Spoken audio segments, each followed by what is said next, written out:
So we have another bracket update here in the women's volleyball tournament. So we have Barry just swept Washington. They're on to their second round match. Ithaca on their way to second round match. Franklin and Marshall beat Williams 3 sets as a left. St. took a set in St. Paul. And then we have Edwin and Gustavus Adolphus battling out. They're in their first set. So we have Hope up 2 sets to Southern Virginia. Lynchburg up 2 sets to William Smith. St. Olaf up a set to St. Paul. And Gustavus Adolphus and Edgewood tied in. They're in the first set. Just getting their half hour into the match, roughly. Yeah, Point Loma and Azua Pacific battling it out now. And Hope takes down Southern Virginia in 3 sets. Now we have the Hurons up 18-14 over the Hornets, the Lynchburg Hornets. Here in set 4, St. Olaf was leading at the break here. And when I saw it last, 19-13. And they take set 2, 25-14. After a 28-26 second set. Or first set, 20. And then they have Point Loma and Azua Pacific. In women's soccer Division 2, there's 2 Division 2 in soccer first round matches going on. And I like that they have the first round, or like the Division 3, Division 2, those things before the Division 1s. A lot of times, so that they don't so they get their some exposure as well before the Division 1s start. And play on, you like that, you know.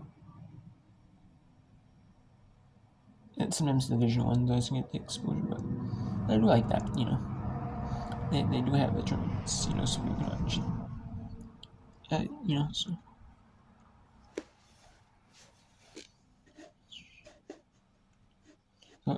so let's go see. And then we're going to stay here on this match because Gustavus Adolphus took set 1.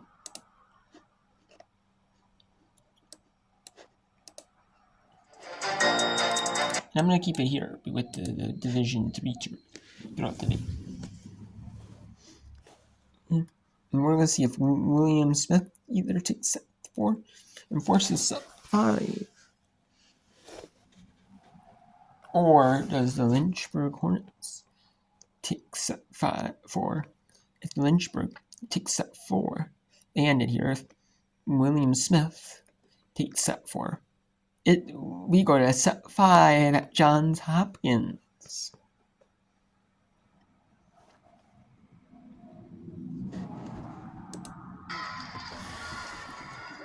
And the Nets, William Smith, points for Kate Hardy and Co.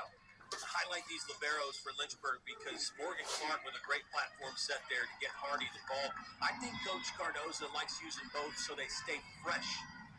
Blackmore and Clark, they both bring something to that position that's a little bit different, but I think they're moving around so much he just wants them fresh. Hardy with that serve, so dangerous. It makes it 20-18.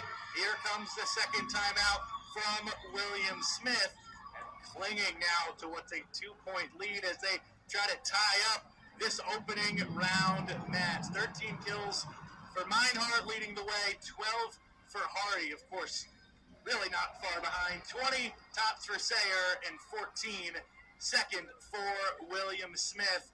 Really, neither team being super efficient so far in the fourth. William Smith just hitting 130, 6 kills, 3 errors, but for Lynchburg, a flat 0 hitting percentage right now. 9 kills, 9 hitting errors, the story of the fourth. Yeah, I don't want to attribute all of that to the pressure of the moment, but I think you have to give a little piece of the pie there to the moment and the pressure. I don't think many players, again, when your season's on the line, your career is on the line for a lot of these players. You know, that's a tough feeling to play with. Now, I know once the ball's in the air, you're not thinking about that, but it's those in-between moments. You start to feel it mounting. You look at the scoreboard. You're human.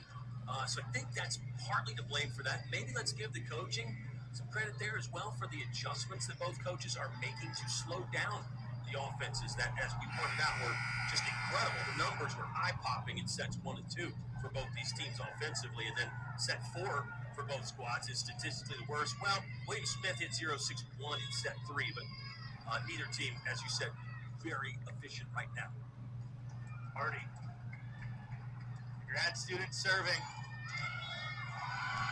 just touches the line, gets the call.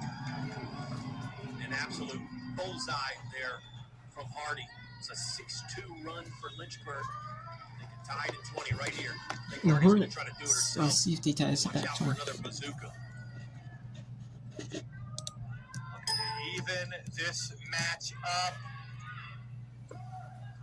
here in the fourth. And No, it's 21-18. And you mentioned there, Smith. William Smith, with some players fighting for their careers. Van Dolen, one of them. Sydney Fernandez on the roster, another. Malia Sayer, who we've talked about a whole bunch, another senior. McCarthy add to that mix. Those are players that started this William Smith program, now in their senior campaign, quite literally trying to extend their careers. And one of those players you mentioned, Sydney Fernandez, in to serve, I think for just that reason. I think Coach Williams wants to go to his seniors right there. Boy, when you've got a drop-in serve like that, why wouldn't you have her back there? Excellent coaching with the substitution to get Fernandez in to serve.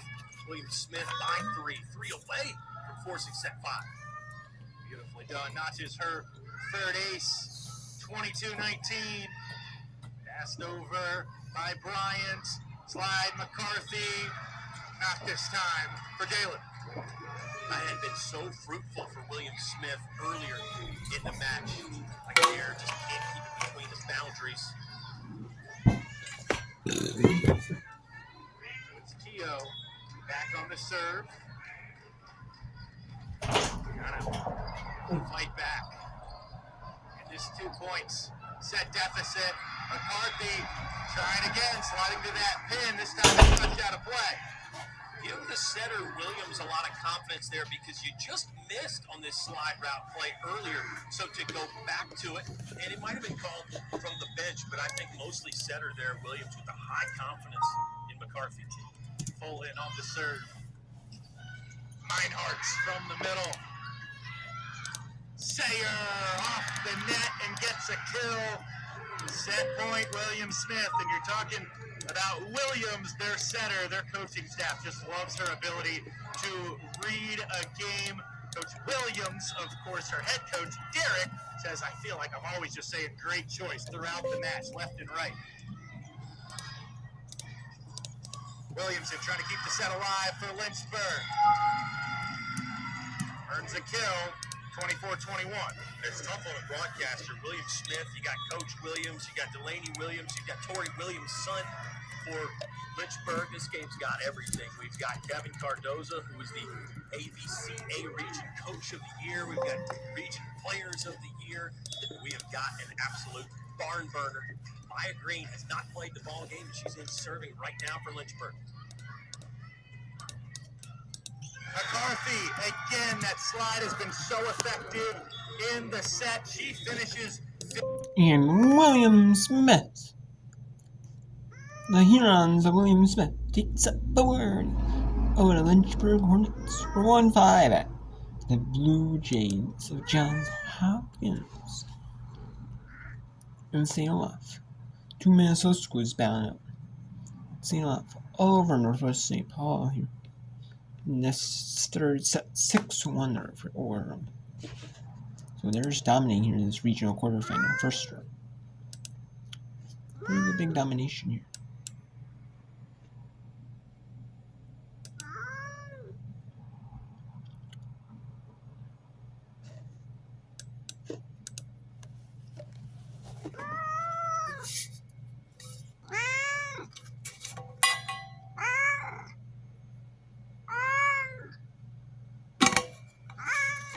We have Edward at 5-3 over the Stuff Adolphus.